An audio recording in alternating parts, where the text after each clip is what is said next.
भाई साहब, दुनिया का सबसे बड़ी एग्जाम का मैं बात करने वाला हूँ। जिस एग्जाम का मैं बात कर रहा हूँ उस एग्जाम का नाम है ग्रुप डी। ठीक है, रेलवे ग्रुप डी का एग्जाम सेंटर बहुत जोरों से चल रहा है। मैं इसका डिटेल बताता हूँ।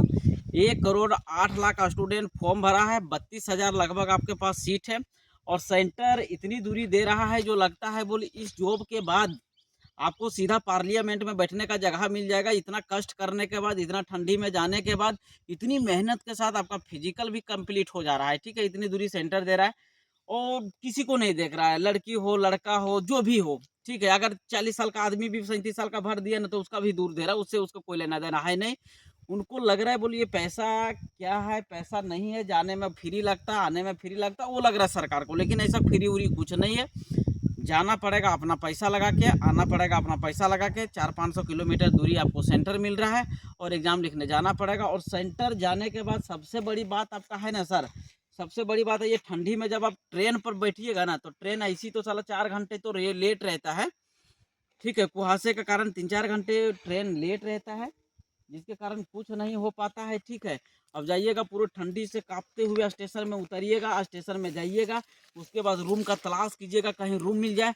और रूम वाले ऐसे ऐसे रूम देते हैं ना जो लगेगा बोल आप जिस समय में बकरी को बांध के रखते हैं ना अपने घर में, उससे भी घटिया रूम मिलेगा और 1000 से 1200 रुपया आपको ले लेगा। ठीक है, कुछ सेंटरों का मैं ये बात कर रहा हूँ, हर जगह का नहीं बात कर रहा हूँ। कुछ सेंटर में इसी तरह हुआ, हमको मिला था पटना में देखने को लिए ये सेंटर पे।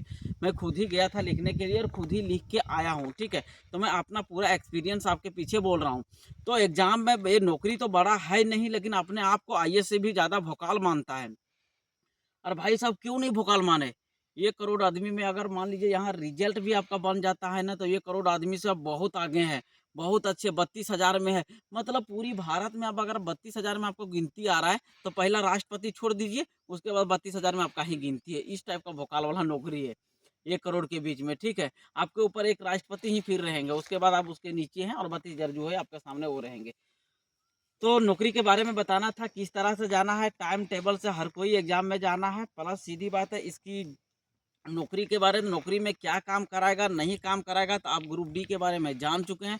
ग्रुप डी को आप जानते हैं वो किस टाइप की नौकरी कराएगा। नौकरी रहेगा वही नौकरी जो आप घर में कर चुके हैं, वही सब नौकरी मिलेगा, कुछ इसमें दूसरा नौकरी मिलेगा नहीं। अब इसके लिए प्योर टैलेंट है, इसमें टैलेंट होने की ज़रूरत नहीं है आपको। ठीक है, तो अब टैलेंट है आपको उस टाइप का, सिर्फ आपका फिजिकल भी कंप्लीट हो जा रहा है आप एग्ज़ाम लिख के आ रहे हैं तो। क्योंकि आपको 3 डिग्री 4 डिग्री में सेंटर दे रहा है ठंडी में। आप जाइए वहाँ ठंडी में काँपते हुए जाइए, अंदर जाइए, काँप रहे हैं फिर भी वहाँ कंप्यूटर पर बैठे माउस पकड़िएगा तो माउस अपने आप को घसकता है, ऊपर टिक बिंदु वाला इधर उधर घुसक घसक रहता है, इस टाइप का माहौल बन जाता है। ठीक है, एक तो ठंडी लगेगा वहाँ काँपते हुए नजर आएगा, दूसरी बात है कि ठंडी में और ऐसे ठंडी कर दिया ग्रुप डी वाले के लिए, बोलिए पूरे कुहासा ही दिन भर भरा रहता है, रात दिन भरा रहता है। झारखंड बिहार स्टूडेंटों के लिए बोल रहे हैं। ठीक है, इस जगह में पूरे कुहासा भरा हुआ रहता है, लेकिन कोई सरकार को कोई अता पता नहीं है बोल हमारे देश में क्या हो रहा है, बच्चों को किस तरह एग्जाम है। लेकिन कुछ सरकार को पता चला है और चेयरमैन को पता चला तो जनवरी वाला एग्जाम कैंसिल करा के और फरवरी में कर दिया है। तो शायद फरवरी में कर दिया है तो ठंडी कम हो जाए और स्टूडेंटों को जो एग्जाम सेंटर है वो 400 किलोमीटर ना बढ़ा के फिर 800 किलोमीटर दे दे। ठीक है, इस टाइप का सरकार ने सोच रखी है नीति अपना। तो मैं सरकार से विनती करता हूँ, निवेदन करता हूँ, इतना सारा आपका कंपनियां खुल रहे हैं, एग्जाम सेंटर इतने बड़े बड़े खोल रहे हैं। ठीक है महाराज, कम से कम लड़कियों का जो एग्जाम है ना 2 महीना एग्जाम आप 3 महीने कर दीजिए ना। लेकिन लड़कियों का एग्जाम जो है ना, जो महिलाएं का एग्जाम है ना, वो नज़दीक दीजिए ना अपना डिस्ट्रिक्ट में। अपना डिस्ट्रिक्ट नहीं होगा तो अपना राज्य में ही दीजिए ना, दूसरे राज्य में क्यों भेज रहे हो? क्या ज़रूरत है इसकी? लड़कियाँ एग्ज़ाम लिखने नहीं जा रही है और सोचिए तो पूरे उसके घर वाले जा रहे हैं उसके पीछे। एक उसके घर के कोई आदमी लेके जाना पड़ता है, स्टेशन में रहना पड़ता है, कहाँ जाएगी नहीं जाएगी, तो एक नहीं है महाराज, 2 व्यक्ति जा रहे हैं एग्ज़ाम लिखाने के लिए। जिसकी घर में वैसे पुरुष नहीं है, जिस महिला घर पे काम कर रही है, वो काम करके आपके एग्ज़ाम लिखने के लिए ऑनलाइन करके वो तैयारी की है, वो कब जाएगी एग्ज़ाम लिखने? किसके साथ एग्ज़ाम लिखने के जा रही? ना तो उसके पास इतना पैसा है, इतना पैसा रहता तो नहीं लिखता एग्ज़ाम सर ग्रुप डी का। वो बिजनेस करके अपना तैयारी कर लेती। लड़कों का भेज दीजिए ना हिमालय पर, लड़कों लोग चल जाएगा, लेकिन लड़कियों का सेंटर कम से कम नज़दीक बनाइए, लड़की का सेंटर दूर मत बनाइए, आपसे विनती है। तो मैं ग्रुप डी का एक्सपीरियंस कर दिया हूँ भाई, खाने वाला लेते जाना, खाने के खरीदने का टाइम नहीं मिलेगा और टाइम मिलेगा तो पैसा ही खत्म हो जाएगा। थोड़ी सी नाश्ते जैसा चावल मिलेगा, आपको पेट भी नहीं भरेगा, 2 रोटी मिलेगा, 40-50 रुपया खत्म हो जाएगा। तो मैं यही बात करता हूँ, यही रिक्वेस्ट करता हूँ, अपना खाने पीने वाला जितना सामान आप लेके जाइएगा, इसलिए मैं एक्सपीरियंस शेयर करने आया हूँ आपके पास। जहाँ जहाँ सेंटर होगा, जैसे सेंटर होगा, कुछ वैसे लगे, बोल कुछ पेपर में क्या लेके जाना है, क्या नहीं लेके जाना है, तो मेरे वीडियो में आप कमेंट कीजिएगा, जरूर रिप्लाई कोई ना कोई जरूर दे देंगे, या तो हम खुद देते हैं रात में चेक करके।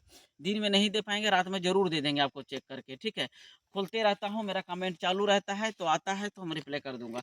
लेकिन बात है, एग्जाम आप देने जा रहे हो, अच्छे से एग्जाम लिखो। ग्रुप डी नहीं समझना है, बहुत बड़ी एग्जाम है। हमको लगता है IAS PCS सब एग्जाम इसके पास फेल है, जिस तरह से ये एग्जाम हो रहा है। और जो भी एग्जाम लिखने जा रहा है, सबको लग रहा है ठीक ठाक है, ठीक ठाक हो जाएगा। अब इसकी एक चर्चा करता हूँ, इसकी सिलेबस पे। सिलेबस रहता कुछ और पूछता कुछ है, ठीक है। इसके सिलेबस पे मैं चर्चा करता हूँ करंट अफेयर से। करंट अफेयर जहाँ से आ रहा है ना, वहाँ से आज तक हमको लगता है UPSC छोड़ा के और दूसरे एग्जाम में कोई नहीं पूछा। करंट अफेयर तो नीचे से खोद खोद के निकाला जा रहा है। अब नीचे खोद खोद के निकाला जा रहा है, कहाँ से करंट अफेयर लाएगा ना। मैं गारंटी देता हूँ भाई साहब, तुम 20 को करंट अफेयर पूछ रहा है ना, तो 20 में तुम 3-4 करके आ पाओगे, तो वो भी बहुत मेहनत किया होगा तो। वरना भूल ही जाना, तुक्का मारेगा तो इधर ही विकेट गिर जाएगा, ठीक है। इस तरह की स्थिति चल रही है सिलेबस में। मैथ ठीक ठाक है, रीजनिंग ठीक ठाक है, GS भी ठीक ठाक है। GS में हिस्ट्री उस्ट्री कहीं पता नहीं चलता है, हिस्ट्री कहाँ गया, पॉलिटिकल कहाँ गया। पॉलिटिकल से एकागो नेक्स्ट पूछ देता है, ठीक है। ज्योग्राफी से कभी काल एकागो आ जाता है, लेकिन हिस्ट्री का पता ही नहीं चल रहा है, हिस्ट्री कहाँ चल गया। हिस्ट्री से कोई क्वेश्चन नहीं था मेरा वाला में, ठीक है। तो समझ आना कि इसमें आ रहा है नहीं आ रहा, थोड़ा देख के जाना। लेकिन जब आप पढ़ोगे ना, तब लगेगा करंट अफेयर से मैं जो पढ़ा हूँ वही पूछ लिया है। वैसा कुछ नहीं होता है, पीछे वाला भी करंट अफेयर्स आपको दे रहा है, रिपीट कर रहा है। तो इसलिए मैं बोलता हूँ, बार बार आपको रिक्वेस्ट करता हूँ, सिलेबस ध्यान कीजिए, करंट अफेयर से उतना ही फोकस कीजिए। आप आपसे कुछ नहीं होगा 2-4 दिन। अगर जिनका फरवरी में एग्जाम है, करंट अफेयर्स आप ऐसे पेपर को पढ़िए ना, पूरा डीपली निकाल दीजिए। यूट्यूब वाला से पढ़ के जाइएगा, 3 से 4 क्वेश्चन मार के आ पाइएगा और कभी नहीं मार पाइएगा, ठीक है। तो बुक ले लीजिए, बुक से पढ़िए, वो आपके लिए बेहतर साबित होगा, ठीक है भाई साहब। तो आपको सारे डिटेल बता दिए हम, और वीडियो की ज़रूरत लगेगा वैसा, तो भोकाल वीडियो है, ठीक है, चल ही रहा है इसका मार्केट में अभी पूरे। जब देखो group D group D group D, तो वही ग्रुप डी में बनाना चालू कर दिए। तब तक के लिए धन्यवाद, थैंक यू।